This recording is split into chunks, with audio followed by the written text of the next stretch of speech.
Today in chapter 6 we learned about conditionals and loops. So conditionals are used to perform different actions based on different conditions, and the most conditional statements in JavaScript are if statements, if else statements, and else if statements. So when we go down here, we're going to our first heading is embedding JavaScript in HTML. So here we going to copy everything, and we want to put this into our VS Code, and we wanted to print hello world for us. Like over here, it printed hello world. So if I just show you how the document came out, they printed hello world. And then moving on,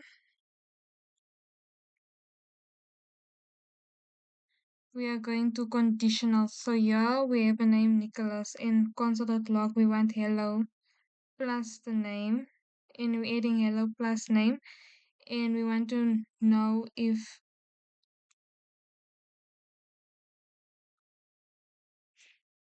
this holds on.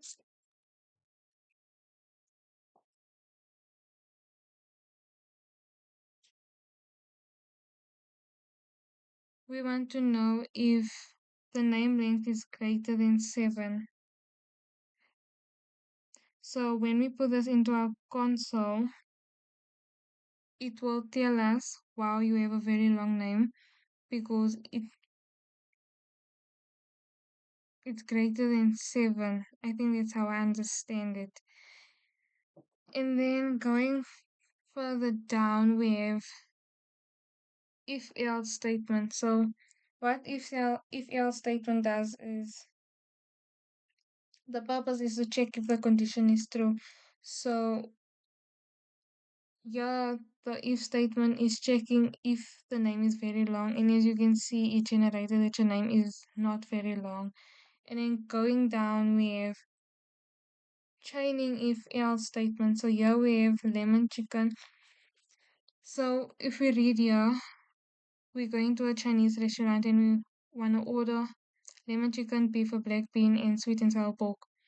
And if those three are not available on the menu, then we'll have to take a Chinese egg fried rice because or all Chinese restaurants have it. So when we copy that onto our VS Code and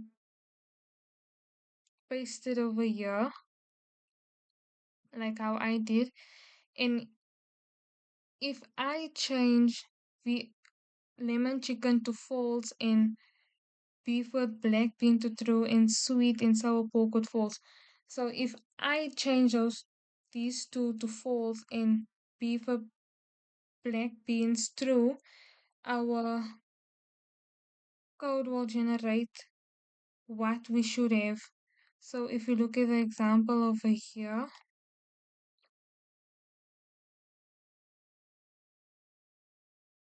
you can see it generated I am having beef because it's the only thing that's on the menu. And then we have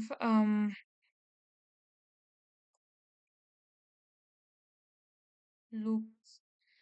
So loops is basically a code repeating itself over and over again. So when we take a look over here at this example, let's say we are having trouble sleeping and we want to count sheep, but because we're programmers, we can just program, we can just write a program to count sheep for us. So if we're going to copy this all over into our console, like over here, and we wanted to print out sheeps 10 times. So when we open our folder, we're going to see if it did print out sheeps 10 times. And as we can see, it did. So it started from 0 and it went till 9. So it programmed counting sheeps 10 times. And then we have,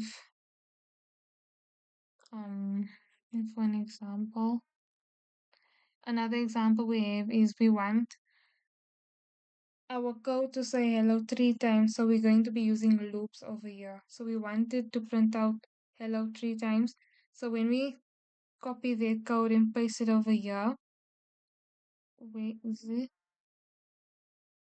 Over here.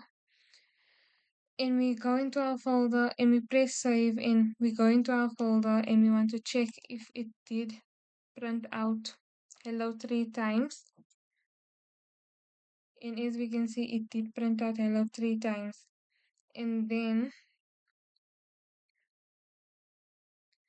here we are using loops with arrays and strings. So in this code, we can see that arrays and strings were used.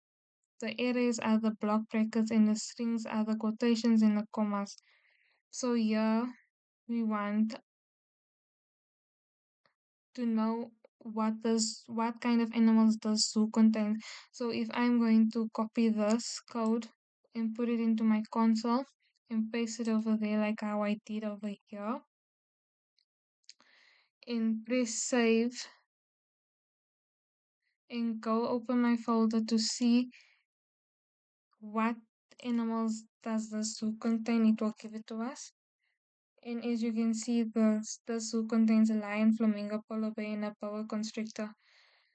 So it's just telling us the information that we need.